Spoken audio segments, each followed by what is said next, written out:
Abra tua Bíblia no livro de Josué.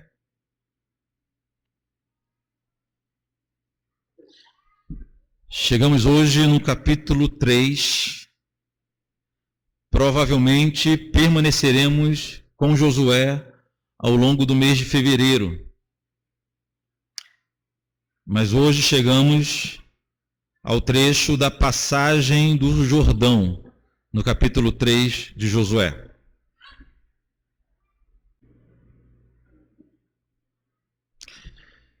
Eu vou ler todo o capítulo 3, os irmãos acompanhem suas Bíblias. Levantou-se, pois, Josué de madrugada, e tendo ele e todos os filhos de Israel partido de Sitim, vieram até o Jordão e pousaram ali antes que passassem. Sucedeu ao fim de 3 dias que os oficiais passaram pelo meio do arraial e ordenaram ao povo, dizendo: quando virdes a arca da aliança do Senhor vosso Deus, e que os levitas, sacerdotes, a levam, partireis vós também do vosso lugar e a seguireis. Contudo, haja distância de cerca de 2.000 côvados entre vós e ela. Não vos chegueis a ela, para que conheçais o caminho pelo qual haveis de ir, visto que por tal caminho nunca passastes antes. Disse Josué ao povo: santificai-vos, porque amanhã o Senhor fará maravilha no meio de vós. E também falou aos sacerdotes, dizendo: levantai a arca da aliança e passai adiante do povo. Levantaram, pois, a arca da aliança e foram andando adiante do povo. Então disse o Senhor a Josué: hoje começarei a engrandecer-te perante os olhos de todo Israel, para que saibam que, como fui com Moisés, assim serei contigo. Tu, porém, ordenarás aos sacerdotes que levam a arca da aliança, dizendo: ao chegardes à borda das águas do Jordão, parareis ali. Então disse Josué aos filhos de Israel: chegai-vos para cá e ouvi a palavra do Senhor vosso Deus. Disse mais Josué: nisto conhecereis que o Deus vivo está no meio de vós, e que de todo lançará de diante de vós os cananeus, os heteus, os heveus, os ferezeus, os girgazeus, os amorreus e os jebuseus. Eis que a arca da aliança do Senhor de toda a terra passará o Jordão diante de vós. Tomai, pois, agora 12 homens das tribos de Israel, um de cada tribo, porque há de acontecer que assim que a planta dos pés dos sacerdotes que levam a arca do Senhor, o Senhor de toda a terra, pousem nas águas do Jordão, serão elas cortadas, a saber, as que vêm de cima se amontoarão. Tendo partido o povo das suas tendas para passar o Jordão, levando os sacerdotes a arca da aliança diante do povo, e quando os que levavam a arca chegaram até o Jordão, os seus pés se molharam na borda da água, porque o Jordão transbordava sobre todas as suas ribanceiras todos os dias da cega. Pararam-se as águas que vinham de cima, levantaram-se no montão muito longe da cidade de Adã, que fica ao lado de Sartã, as quais desciam ao mar da Arabá, que é o mar salgado. Foram de todo cortada. Então passou o povo defronte de Jericó. Porém os sacerdotes que levaram a arca da aliança do Senhor pararam firmes no meio do Jordão. E todo Israel passou a pé enxuto, atravessando o Jordão. Senhor Deus, muito obrigado, porque mais uma vez nós lemos a Tua palavra aqui nesse lugar. Mas nós clamamos, Senhor, que o Senhor permaneça falando conosco de forma poderosa. Livra-nos de todo impedimento que possa surgir para compreendermos a Tua vontade. Senhor, dar-nos a iluminação necessária para entendermos a Tua vontade, ó Deus. Atue, trabalhe poderosamente nesse momento, Senhor. Se o Espírito Santo não trabalhar com poder, eu falarei em vão, meus irmãos ouvirão em vão. Mas se o Espírito Santo trabalhar poderosamente nesse momento, a tua igreja sairá daqui edificada mais uma vez, como sempre acontece, sempre que nos reunimos em tua presença. Clamamos em nome do Senhor Jesus. Amém e amém.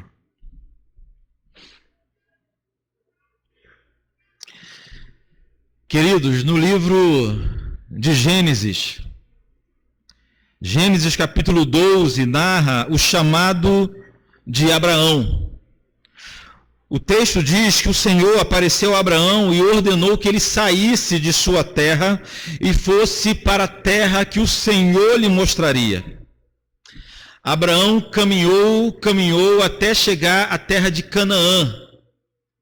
E veja o que aconteceu quando ele chegou na terra de Canaã. Gênesis 12, 7. Eu vou ler para os irmãos, está escrito assim, lá em Canaã.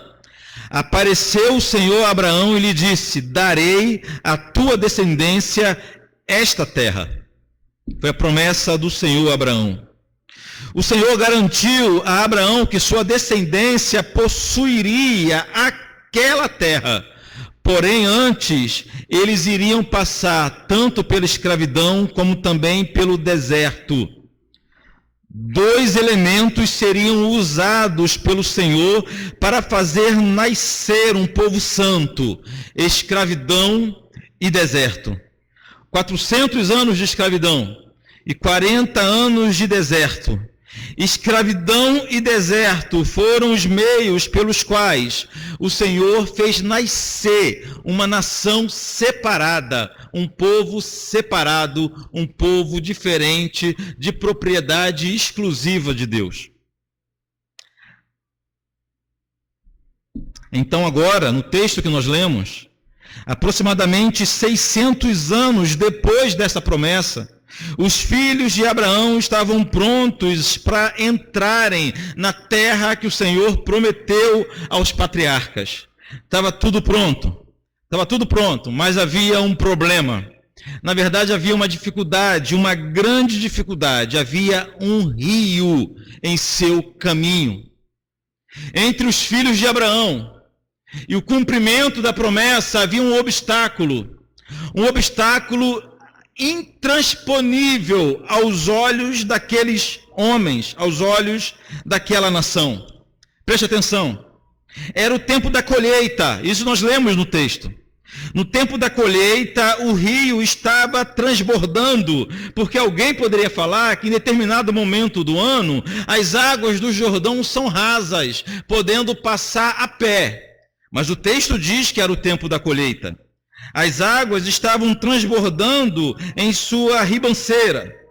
Não havia lugar algum que as águas fossem rasas para a passagem do povo. Não havia. Não havia possibilidade de construir uma ponte. Não havia barcos.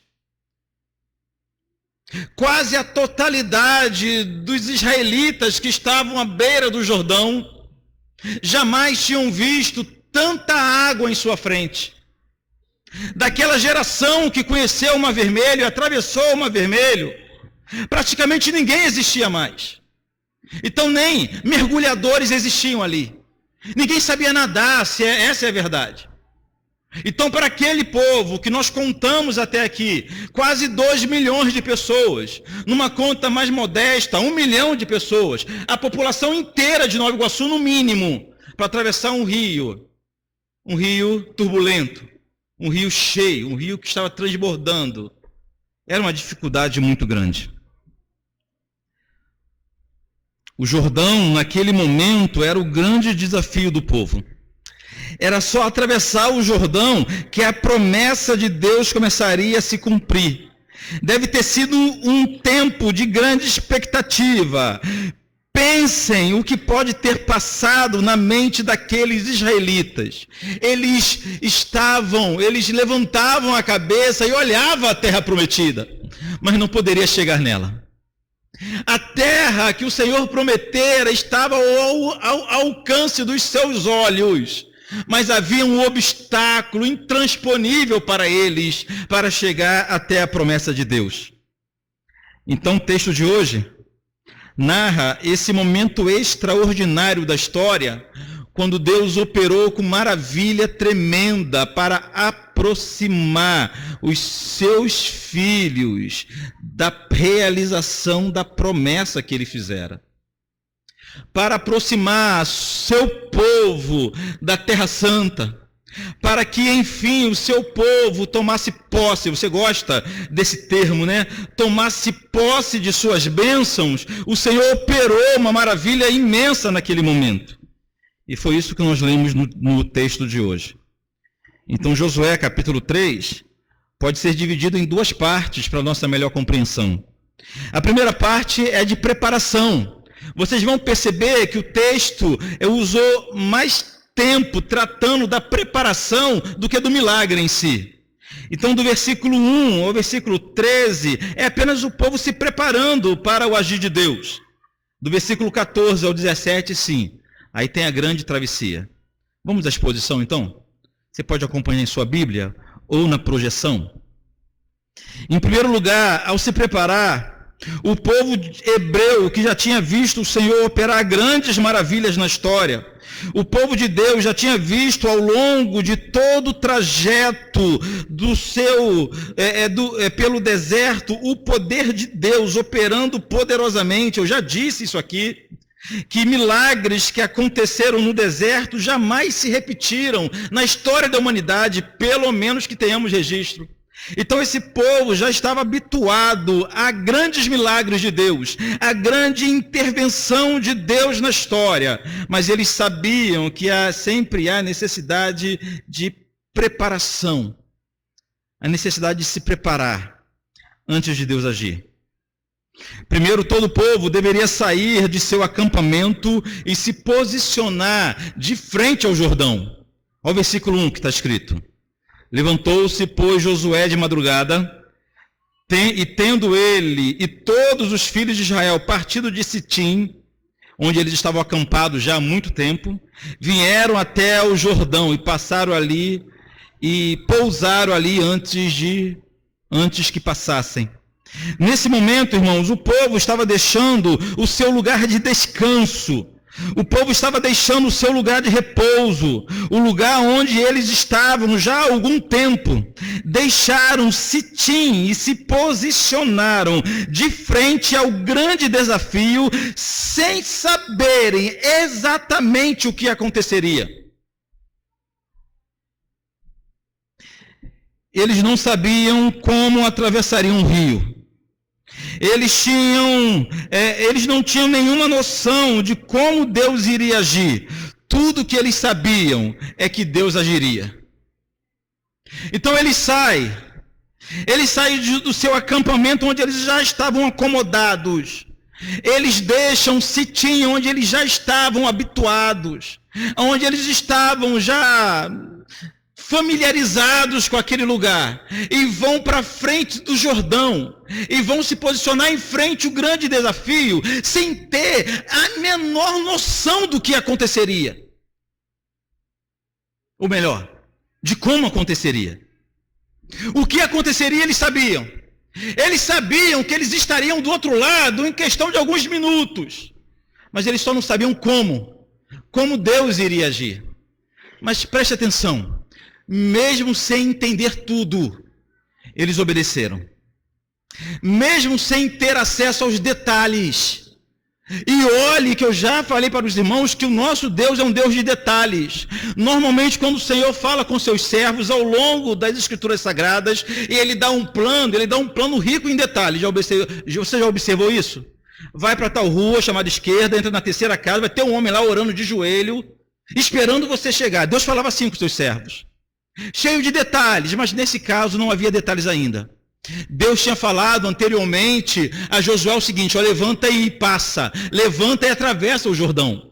Não explicou como, não explicou o que aconteceria, não deu detalhes nenhum, mas nós estamos vendo aqui um povo também que estava desenvolvendo esse hábito de obedecer a palavra de Deus, ainda que não entendamos tudo em todos os detalhes.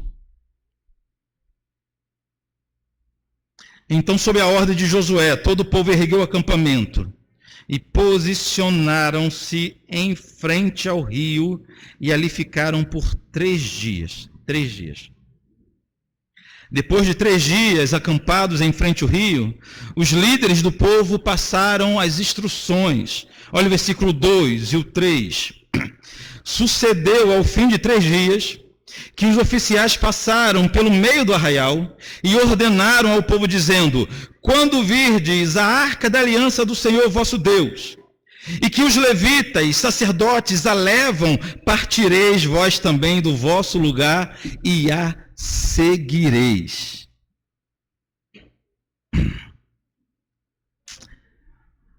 A arca da aliança era o trono de Deus aqui na terra. A arca da aliança era o lugar onde a glória do Senhor repousava no tabernáculo. Então, irmãos, a arca da aliança representa a presença de Deus entre seu povo, mas também era o sinal da aliança de Deus com seu povo. A arca da aliança deveria gerar no povo um profundo senso de responsabilidade, pois eles deveriam ser obedientes aos termos da aliança. Mas também, ou especialmente, a arca da aliança deveria gerar no coração do povo de Deus uma profunda sensação de segurança, porque ela era o sinal de que Deus não quebra a sua aliança. E dentre a aliança e dentre as promessas de Deus, estava a promessa de que o Senhor levaria o povo para aquela terra prometida. Então, quando eles olhavam para a arca, 2 sentimentos eles tinham que ter. 2 sentimentos. Temor, responsabilidade. Justamente porque a arca do Senhor aponta para os mandamentos. A nossa parte nos mandamentos é cumprir os termos da aliança. Mas também a arca do Senhor aponta para o fato de que o povo estava aliançado com um Deus que não quebra a sua palavra. Um Deus que não falha em sua palavra. Um Deus que não quebra a sua aliança. Então era certeza. Ao olhar para a arca, o povo tinha certeza que o Senhor os levaria em segurança até a terra prometida aos patriarcas Abraão, Isaque e Jacó. Então, quando os líderes disseram ao povo para seguirem a arca, preste atenção, significa que o povo deveria seguir a presença do Senhor e seguirem a glória de Deus, e seguirem os mandamentos do Senhor, e seguirem a aliança do Senhor. Quando eles disseram, quando os sacerdotes levantar a arca e andar, vocês também irão andar seguindo a arca, porque aonde o Senhor for, nós iremos. É isso que eles estão dizendo.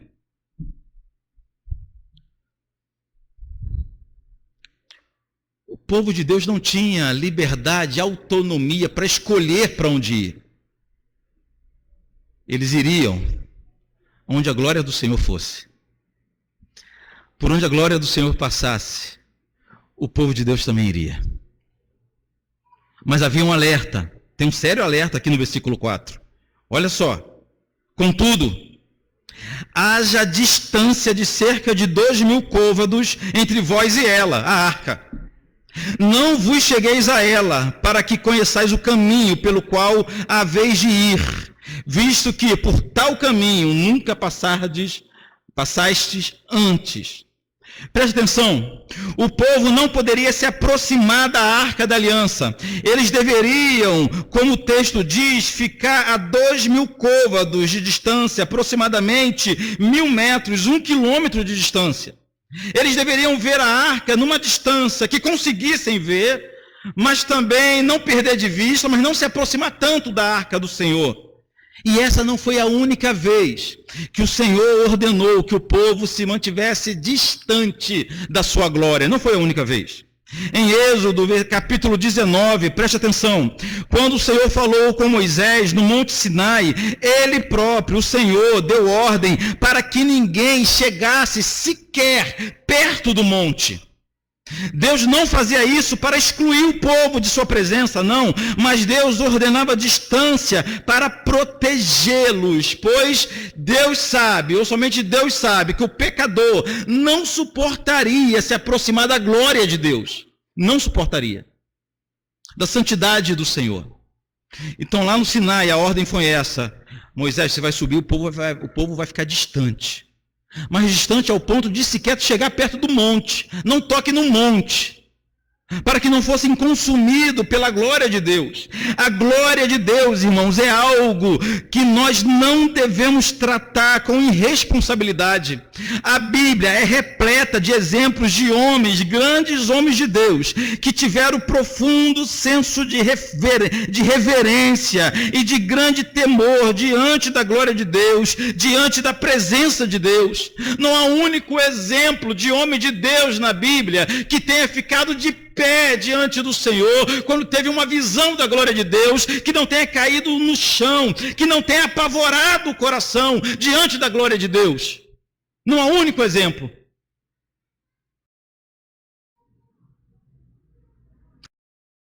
Era um amigo amado de Jesus, era o amigo mais próximo de Jesus. Depois de mais de 50 anos, João idoso agora, com toda a bagagem apostólica que tinha, isolado, exilado na ilha de Pátimo, João teve um reencontro com Cristo, Cristo agora glorificado, o seu amigo pessoal, e muitos acham que quando estiverem na presença do Senhor, vai dançar, vai pular, vai tocar violão, vai abraçar, mas João, o amigo de Jesus, quando ele viu a imagem do Jesus glorificado, ele se jogou no chão, achando que ia morrer, sabendo que é indigno. Não há na Bíblia uma pessoa sequer que tenha agido de forma irreverente com a glória de Deus. Os anjos que servem diante do Senhor cobrem os olhos para não olharem para a glória de Deus. Nós, que não sei porquê, aprendemos a tratar a presença do Senhor com completa irresponsabilidade. Nós somos assim. Cantamos Eu Vejo a Glória do Senhor hoje aqui, como quem estivesse vendo uma coisa qualquer. Pedimos ao Senhor que derrame sua glória sobre nós, sua Shekinah, como quem pede picolé no trem, sem ter noção do que está fazendo, esquecendo do que significa a glória do Senhor, do que é a presença do Senhor.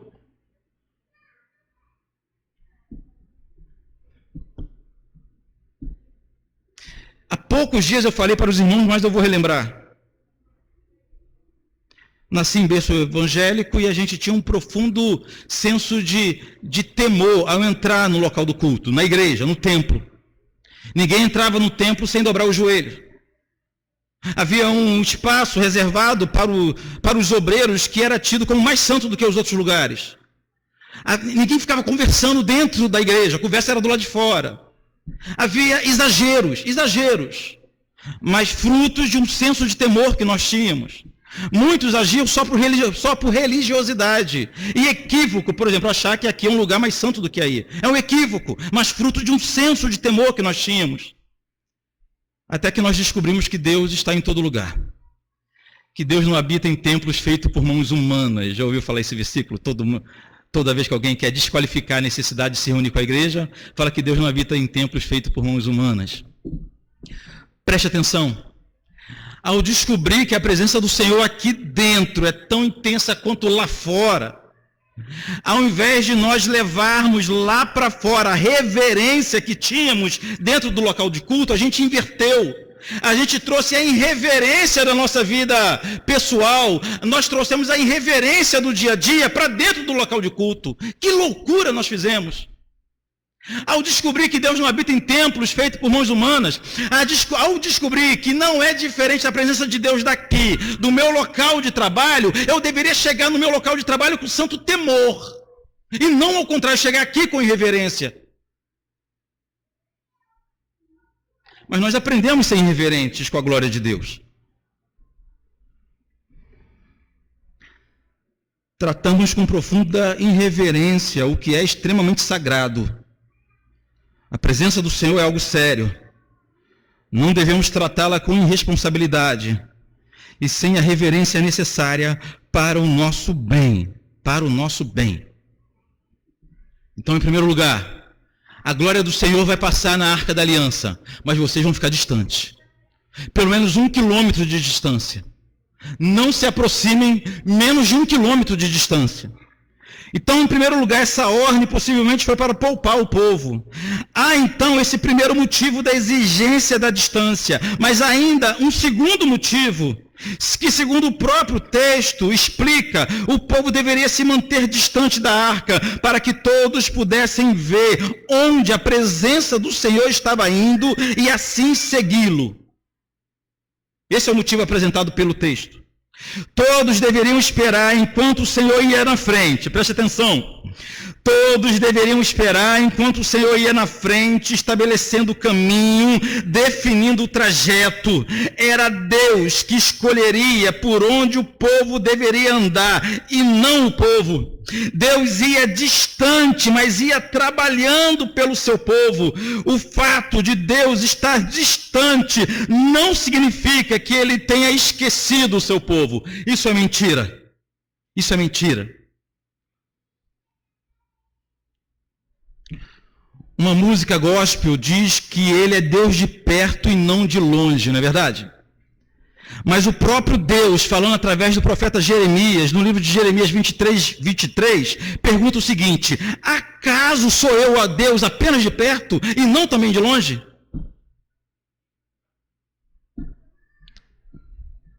Através de Jeremias, Deus está falando o seguinte: eu sou Deus de perto, sou Deus de longe também. Perto ou longe não muda nada. Perto ou distante, não muda nada. Deus continua trabalhando pelo seu povo. O Senhor continua trabalhando por seus filhos. Então, o povo não deveria se aproximar para que mais pessoas enxergassem, vissem por onde o Senhor estava indo, para não errarem o caminho. Necessidade de seguir a Deus, seguir a glória de Deus. O Senhor vai. Só caminhar por onde o Senhor caminha. Só andar por onde o Senhor anda. Só entrar onde o Senhor entra.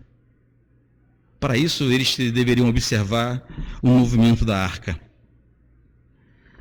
Ainda durante esse período de instrução, olhem a ordem que Josué deu ao povo. Versículo 5 agora. Disse Josué ao povo: santificai-vos, porque amanhã o Senhor fará maravilhas no meio de vós.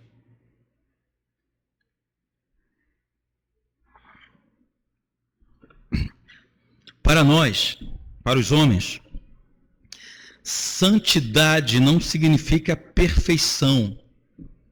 Ou, biblicamente, santidade não significa perfeição, e sim separação, consagração.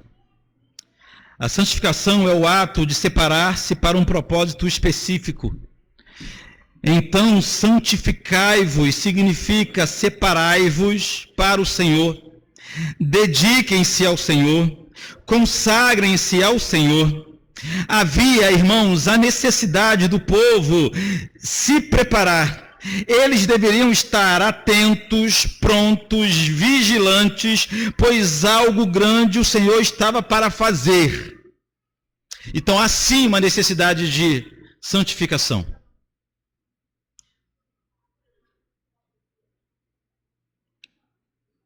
Muitos crentes têm rejeição, né, a essa pregação, a pregação da santificação, porque entende que ser santo é ser perfeito e já abandonou a ideia de ser perfeito. Ser perfeito é um outro assunto, que devemos buscar a perfeição sim, mas é um outro assunto. Santificação é separação, é consagração. É ter um propósito definido em sua vida e viver para esse propósito. Isso é ser santo. Isso é ser santo. Nesse caso aqui, essa preparação, ou essa santificação, ou essa consagração era para um propósito grande. Era para que o povo se preparasse para ver o Senhor agir de forma poderosa e sobrenatural na história. Havia uma necessidade do povo se preparar, se santificar, para que o Senhor, para eles serem testemunhas do poder de Deus atuando em favor deles próprios.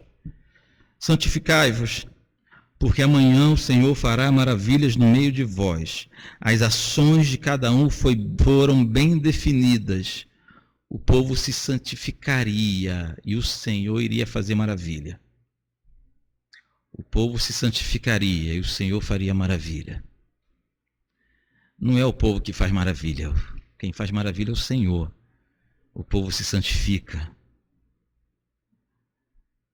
Foi nesse momento que Deus falou com Josué. Ó, versículo 7 e 8. Então disse o Senhor a Josué: hoje começarei a engrandecer-te, perante os olhos de todo Israel, para que saibam que como fui com Moisés, assim serei contigo. Tu, pois, ordenarás aos sacerdotes que levem a arca da aliança, dizendo: ao chegardes à borda da água do Jordão, parareis ali. Essa era a ordem que Josué deveria transmitir aos sacerdotes, que conduziam a arca do Senhor. Eles deveriam, com a arca, caminharem até a margem do rio e esperar. Preste atenção como que esses sacerdotes teriam um papel fundamental para esse povo nesse episódio. Precisariam de muita força, de muita coragem para obedecerem à ordem de Deus diante de um rio turbulento. Os irmãos vão lembrar, na nossa primeira pregação dessa série, quando nós falamos que o Senhor ordenou a Josué ser forte e corajoso, não era por causa das dificuldades que viriam na terra prometida. O Senhor ordenou Josué ser forte e corajoso para ter coragem e força de obedecer às ordens do Senhor, os mandamentos do Senhor, cumprir a lei do Senhor. Os sacerdotes precisariam também dessa força e dessa coragem agora. O rio turbulento, uma enchente no rio Jordão. Eles iam pegar a arca, levantar a arca e começar a caminhar sem saber o que ia acontecer. Sem saber o que ia acontecer.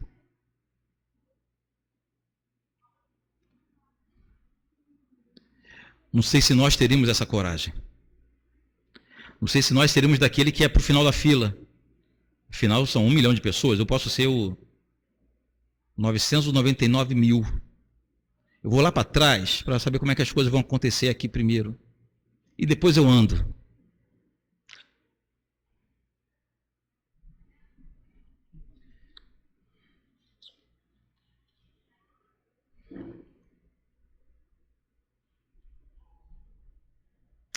A ordem era andar, mesmo sem entender tudo. Era andar, ir para a margem do rio, mesmo sem compreender tudo.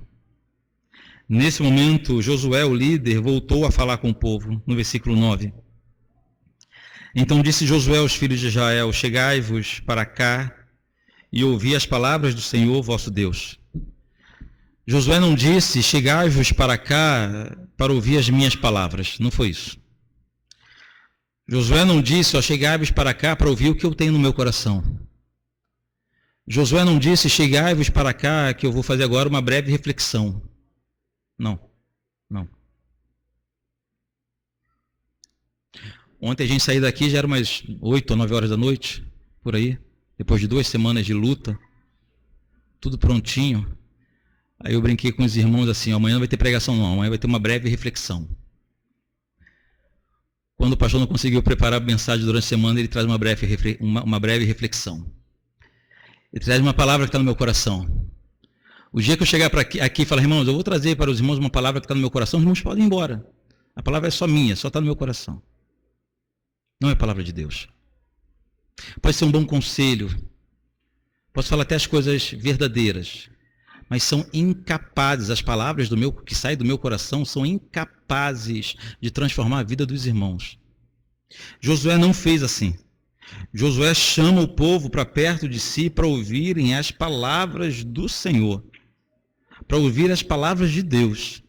As palavras de Deus eram consoladoras, pois reafirmavam a disposição do Senhor em se manter fiel à aliança que ele fez com o povo, e essa fidelidade divina seria vista em forma de grande vitória contra os inimigos. Olha o versículo 10, o que o Senhor disse ao povo. Disse mais a Josué: nisto conhecereis que o Deus vivo está no meio de vós, e que de todo lançará de diante de vós os cananeus, os heteus, os heveus, os ferezeus, os girgazeus, os amorreus e os jebuseus. Preste atenção, irmãos, nem sempre a presença do Senhor pode ser comprovada unicamente por vitórias divinas, vitórias terrenas, melhor dizendo. Eu quero dizer o seguinte, que de vez em quando haverá vitórias em nossas vidas que não são necessariamente o Senhor trabalhando. E de vez em quando haverá derrotas em nossa vida que possivelmente o Senhor está trabalhando. A vitória terrena não é evidência final de que o Senhor está trabalhando em sua vida, não é. Como a derrota também não é evidência final de que o Senhor te abandonou, não é. Exemplo disso é a destruição da cidade santa. Jerusalém foi destruída, o povo foi levado cativo para o exílio, e era Deus quem estava agindo. Mas nesse ponto específico, a esse povo, o Senhor falou o seguinte: eu vou dar vitória para vocês, como prova de que eu estou no meio de vocês. O Senhor entregaria todos os habitantes da terra de Canaã. Eu acho que semana que vem falaremos mais sobre quem é Canaã, ou quem foi Canaã, e quem eram os seus habitantes. Então aqui nesse momento o Senhor prometeu a evidência que eu vou estar com vocês, são as vitórias que vocês terão contra esses povos que estão em Canaã. Aí chegamos aqui nas últimas instruções, antes da travessia. Antes de atravessar, últimas instruções, versículo 11. Eis que a arca da aliança do Senhor de toda a terra passa o Jordão diante de vós. Tomai, pois, agora 12 homens da tribo de Israel, um de cada tribo, porque há de acontecer que assim que a planta dos pés do sacerdote que levam a arca do Senhor, o Senhor de toda a terra, pousem nas águas do Jordão, serão elas cortadas, a saber, as que vêm de cima se amontoarão. Josué estava dizendo que quando os sacerdotes pisassem na água, surgiria um caminho. Não era melhor surgir um caminho antes de pisar na água? Era melhor, era mais fácil para a gente, ou para os sacerdotes.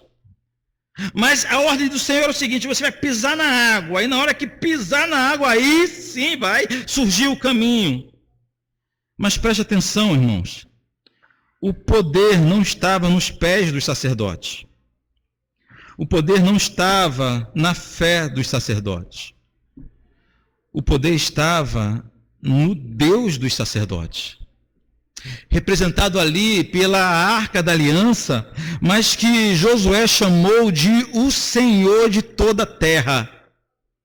Josué chamou Deus de Israel de o Senhor de toda a terra. Por isso tudo iria acontecer da forma planejada, pois todas as forças estão debaixo do poder do nosso Deus. Acabadas as instruções, entramos na última parte do texto, que é a narrativa da travessia. Versículo 14. Tendo partido o povo de suas tendas para passar o Jordão, levando os sacerdotes a arca da aliança diante do povo. E quando os que levavam a arca chegaram até o Jordão, os seus pés se molharam na borda da água, porque o Jordão transbordava sobre todas as suas ribanceiras no dia da cega, no dia da colheita, na época da colheita. Irmãos, podemos perceber que eles fizeram tudo exatamente da forma que Deus ordenou. Completa obediência à palavra de Deus. Ninguém chegou na hora dizendo que tinha uma ideia melhor, ninguém questionou os planos de Deus, ninguém achou insanidade confiar no Senhor a esse ponto, ninguém.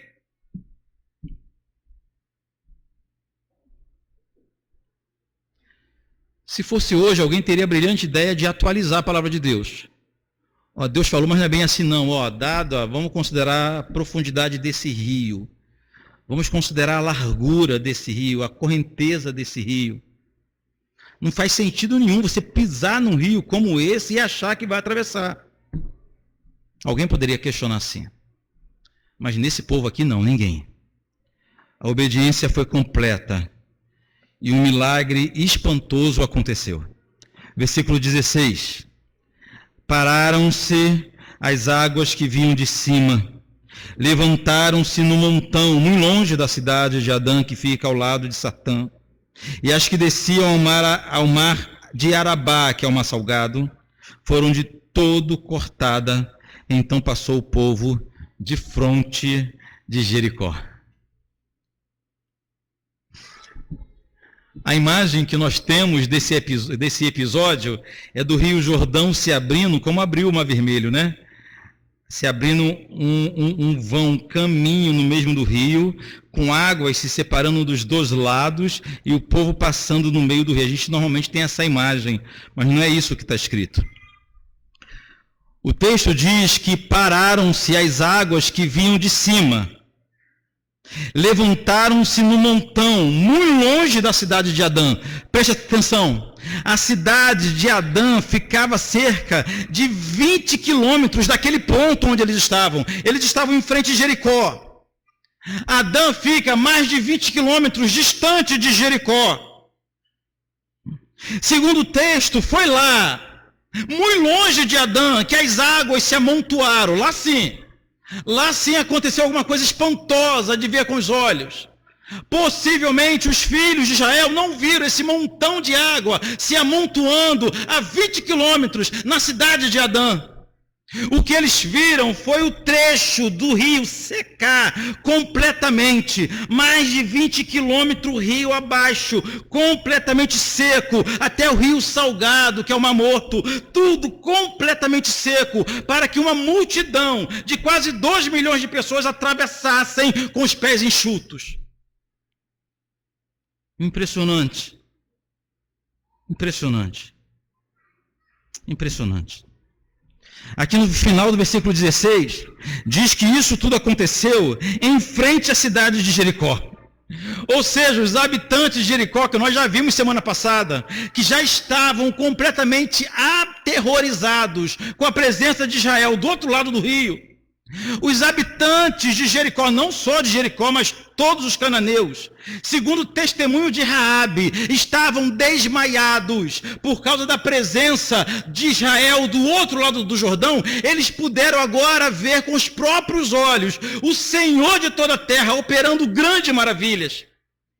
E os habitantes de Jericó, todos os cananeus, já viviam aterrorizados somente em ouvir dizer tudo que o Senhor tinha feito durante o deserto ou desde a saída do povo do Egito. Mas agora eles viram com os próprios olhos. Com os próprios olhos eles viram um rio absurdo de grande, secar-se de uma hora para outra e uma multidão atravessar com os pés enxutos. Se eles já viviam apavorados, só pelo que ouviam falar, imagine o que aconteceu depois que eles viram o Deus de Israel agindo de forma poderosa. O resultado não poderia ser outro depois da travessia de Israel. A gente dá um pulo, dá um salto na nossa Bíblia. Vamos para o capítulo 5.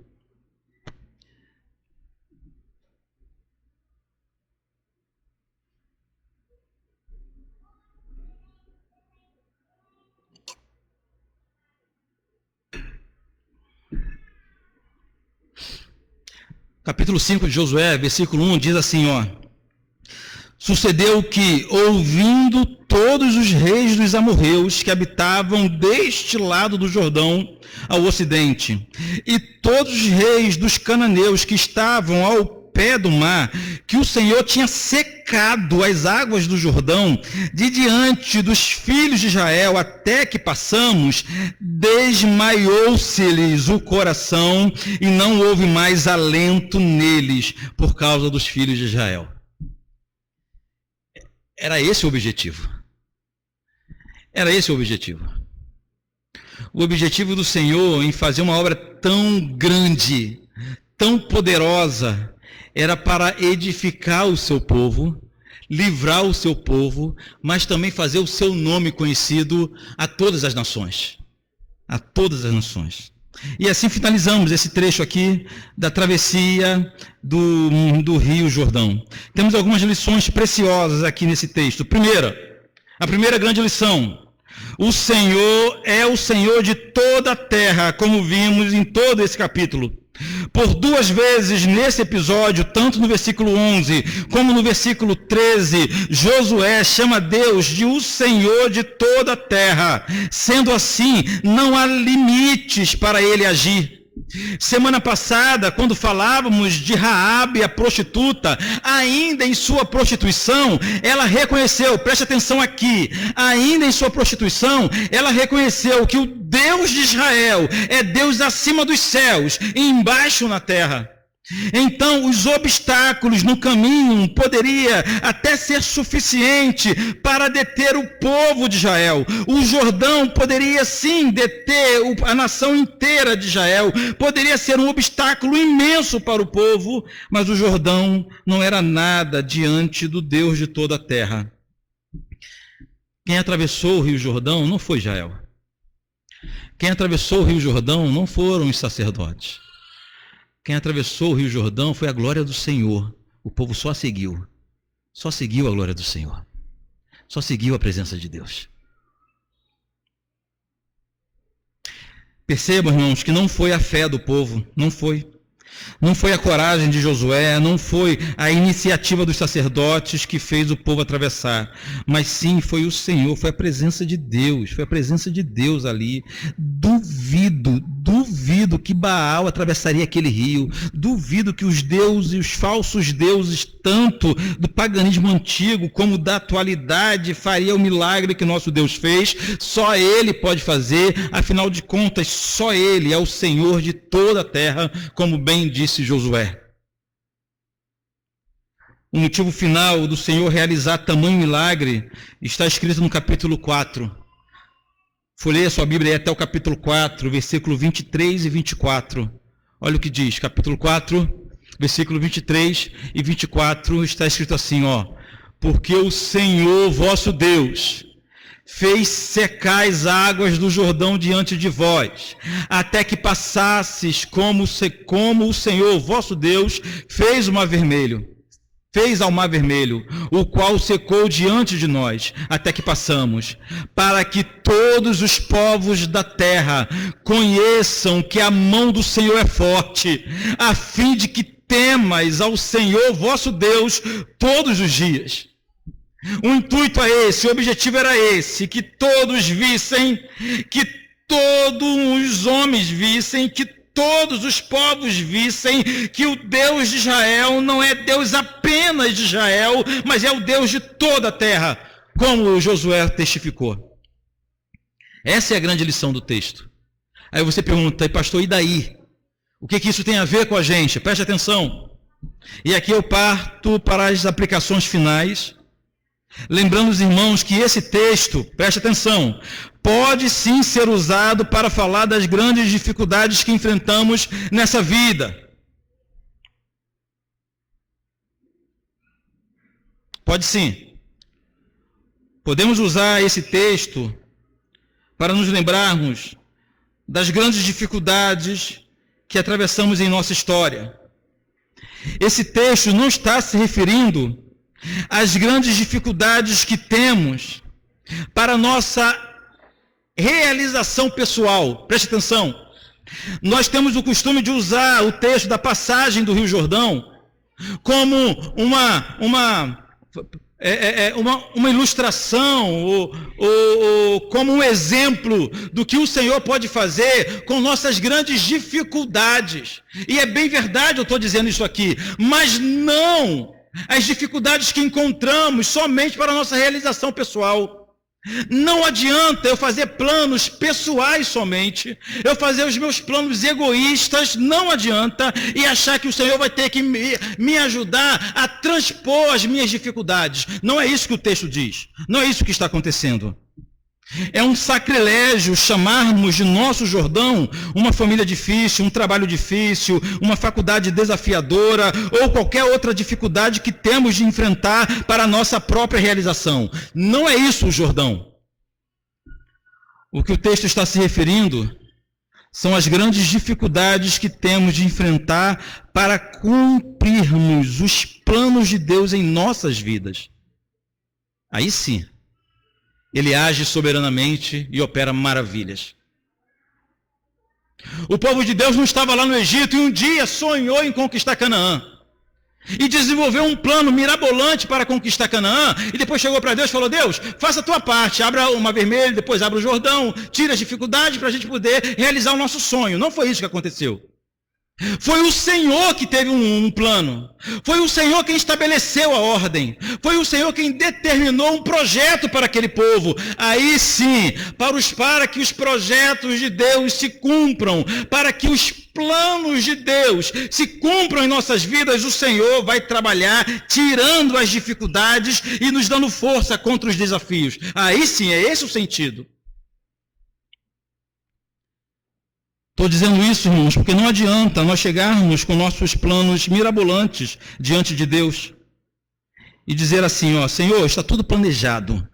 Já escolhi o que eu quero da minha vida, onde eu quero, com quem eu quero. Agora vai lá, abre o Jordão para mim. Não é assim que funciona. Não vai abrir. Você que atravesse a nado se você quiser.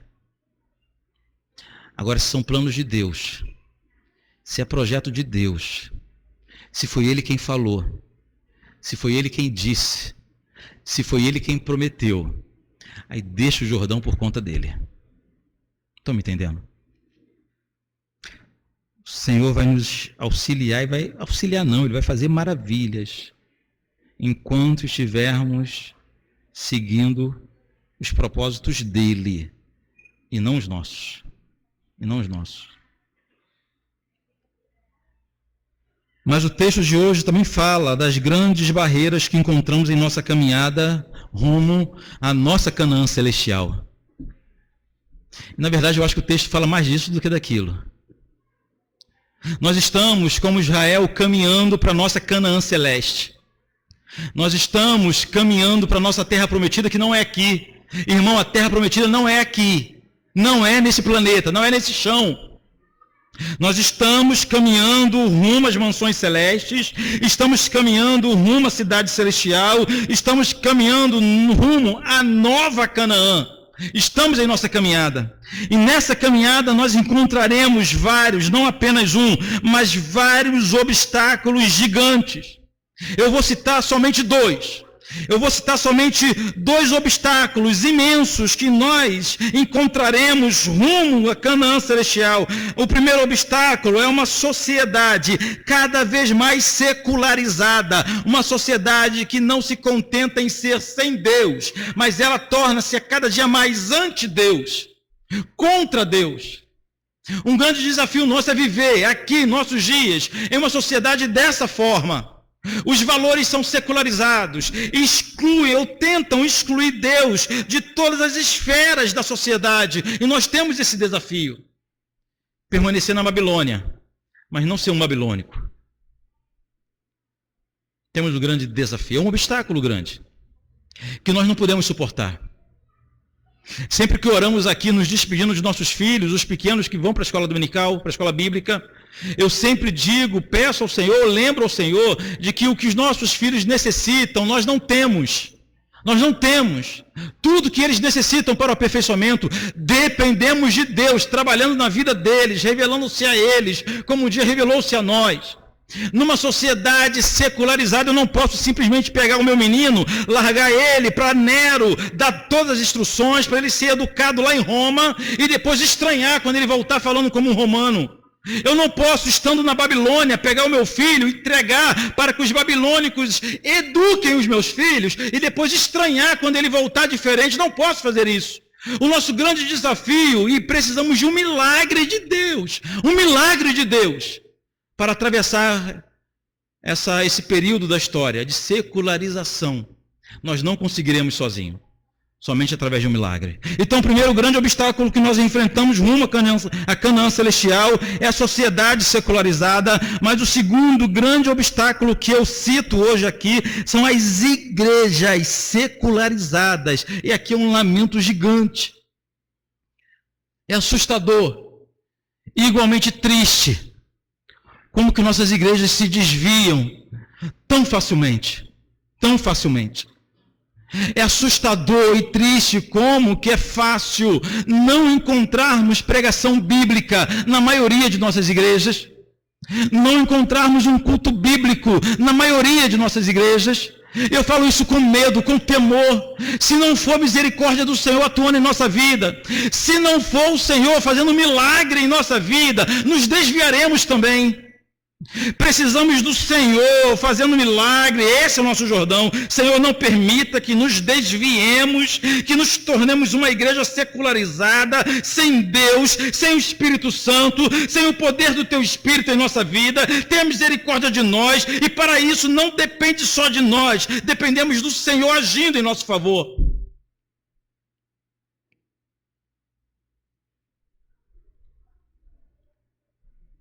Mas para finalizar, e aqui eu acabo de verdade, nós nos consolamos sabendo em quem temos crido. Temos crido em Jesus. Nós temos o nosso Senhor Jesus como companheiro. Nós temos o nosso grande Deus entre nós, em nossas vidas, nos ajudando na caminhada e tirando os obstáculos que forem necessários serem tirados. O grande Deus. Se não fosse esse grande Deus, sequer estaremos aqui hoje, não é verdade? Nós não estaremos aqui hoje. Se não fosse esse grande Deus de suas misericórdias que se renovam a cada manhã, sequer teríamos acordado nessa manhã.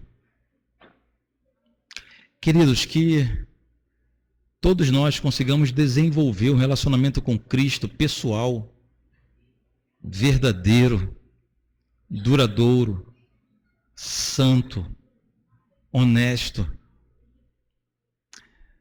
Que jamais nos esqueçamos que na hora que o obstáculo surgir, o que vai fazer a diferença é se Cristo está conosco ou não. Isso vai fazer diferença. Amém?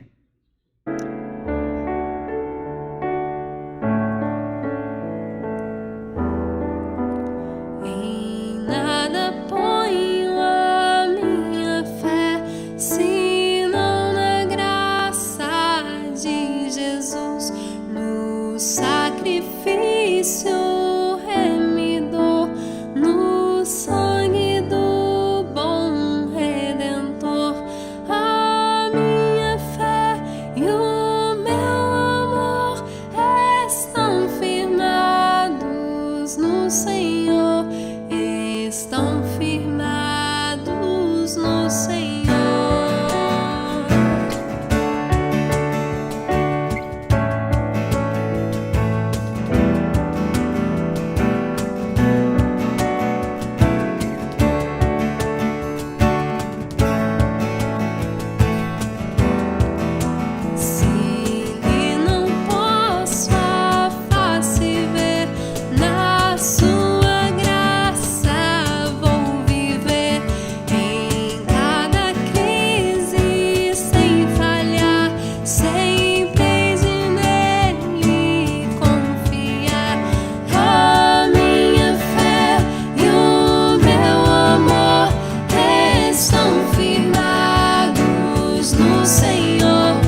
estão firmes.